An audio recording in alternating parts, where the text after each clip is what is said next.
Hey, hey, good morning, everyone. It is a beautiful, beautiful Sunday. Let's see if I can get a little bit. Oh, there we go. This amazing sunset or sunrise. I love the sunrise. I always thought I was a Gulf girl in Florida, but I realized that coming here, 20-minute drive to see the sunrise on a beautiful Sunday morning is really my jam. So this morning it's really the thing, one of the big things I'm learning just out here looking at these waves. It reminds me of the first time I ever went paddleboarding, and the waves were huge. People weren't actually even supposed to be out on the water, and here I was out on my paddleboard, like getting swept down to Cuba. And I mean, I would like to go visit Cuba. However, I wanted to do it on my terms, not the whim of the waves. So I was looking at it, and I was paddling and paddling and paddling, and I kept seeing like my marker on the beach going further and further away, and I was like, man, I have to. And what got me, and it has a lot to do with what I've gone through getting this house and getting the new facility for the horses, was I was paddling trying to get back in. I was working really hard, and the waves were huge. And if you've ever like tried to fight the universe, you're not, but you're gonna learn eventually, because it keeps teaching you until you learn, right? The universe keeps teaching you this lesson, and it's very benevolent about it. But it's the reason you're feeling or experiencing a certain thing is because it's like, oh, there's sea turtles, sea turtles out there playing. But it's really important to see that you cannot fight it, and when you settle yourself down, and that's what happened. I was like, I just put my, I got tired. That I physically was getting tired, and I was like trying to get back and trying to get back, and I knew that if I kept doing that, I was not going. It was not going to end well. So I literally just put my paddle down on the paddleboard, and I stopped. And when I stopped, like everybody says, I got to keep going. I got to keep going. I don't have time to rest. I don't have time to, take a breath or take a break or have a vacation or whatever.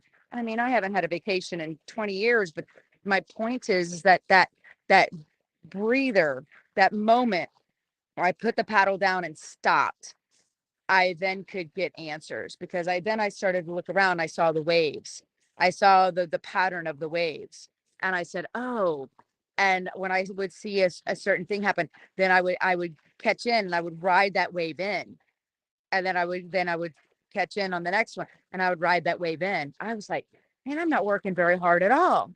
This is a lot easier than I thought." But I had to do something that was very counterintuitive. And a lot of times when we do things that are counterintuitive, we think it's wrong. It's like, when you put your hand together, one thumb naturally goes on top versus the other. So I was putting my opposite thumb on top by setting down my sword, and or paddle in this case. And I was looking around, and I started to see answers. I started to get still and listen. I started to understand what I needed to do and feel my way through it instead of fight my way through it. And I'm not saying that you don't need your warrior. You guys, Dante is my warrior, Bella is my lover, Trace is my magician, and Maverick is my king. If you think about it from the personality types, like those are the characteristics you want to draw on when you're looking at what energy you need at whatever moment you are in your life. But if you are fighting something that's bigger than you, you're going to lose. You got to get creative. You got to figure out a way to navigate that, and you see it all the time, David and Goliath, or anything where it's bigger. You need help, you need support, you need answers that don't come by trying to fight your way through it.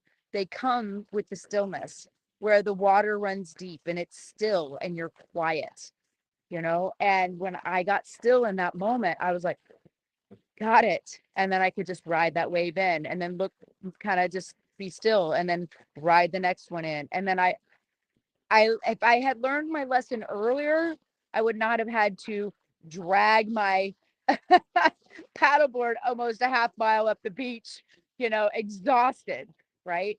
And that's what happens to us a lot of times when we are working and striving and what do they say, hustling and grinding. I mean, there are times for that, but they are not sustainable, and you can't do it if you're fighting something that's bigger than you. So the next time you find yourself in a position, ask yourself, which archetype are you tapping into? Is it your warrior? Is it your magician? Is it your lover? Sometimes the surprising piece is that we need to tap into our lover when we think we need our warrior. And we tend to say, well, if I don't fight through this, if I don't get through this, then it's, I'm going to lose. Well, what are you actually losing? Maybe you're losing a belief system that no longer serves you. Maybe you're looking at things from a different perspective and saying, hey, I don't know about you, but I'm going to love you no matter what. That happened to me really recently, where someone really disappointed me, was untruthful and dishonest. And rather than, fighting through it, I asked myself, maybe they're doing the best they can with what they have. And maybe I just need to have a different relationship with this individual, right? So you put yourself in those positions and you say, all right, this is what I need to do. This is how I need to approach it. But what archetype, what persona, what are you missing in a place where you go, oh, hard conversations, easy life, easy conversations, hard life. I love that quote, T. Harv Eker. I'm kind of paraphrasing T. Harv Eker, but at the same time, it's true when you look at it from the perspective of how can I serve myself? How can I release my ego? And how can I rise to my highest and best? Because when you can do that, you get more centered and you can draw on the warrior when you need it. You can play with the magician when that's necessary. And you can always come back to a centered space and come from source, capital S, and grab that energy that as it flows through you and ride the waves that are created by the momentum of your belief system. I'll say that again. Ride the waves that are created by the momentum of your belief system. And that comes from source. That comes from being still. That comes from me getting out with my horses and just being present. And the reason why horses are so powerful for me is because they live in the present. They are at nature in its finest form, and they live in a theta brainwave state all the time. And to just be around them, whether you do anything actually intentional, just to be around them is enough to bring you into a theta brainwave state, to bring you into a space where you can organize your thoughts and listen to the waters that run deep and get the answers that you're looking for the things that you desire and the purpose of your life. And that's the big, right? We want the things that we desire. And a lot of times our ego gets in the way so much that we pick up our sword instead of laying open our hearts or opening our hearts. And you're like, well, I don't want to open my hearts to everyone. That's where Maverick comes in. That's where the sovereign comes in. So you have more discernment around that. And when you tap into what the aspect of yourself that you need, you can be centered, grounded, at peace, and soar all at the same time.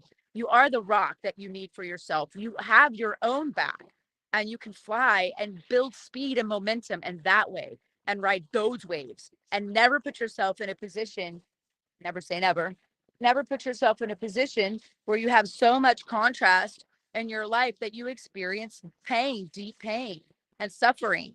You can like lower your tolerance for pain. I'm always saying that, lower your tolerance for pain. That doesn't mean you're not resilient, but it puts you in a space where you understand what you need to tap into and when and under what circumstances. That's going to help you in so many areas of your life. And this topic is so deep, and we cover it in my relationship labyrinth, that it has helped me and hundreds of other people believe in themselves and their intrinsic worth and value, and know that that would actually change their lives. So I'm going to keep this one short, y'all, this morning.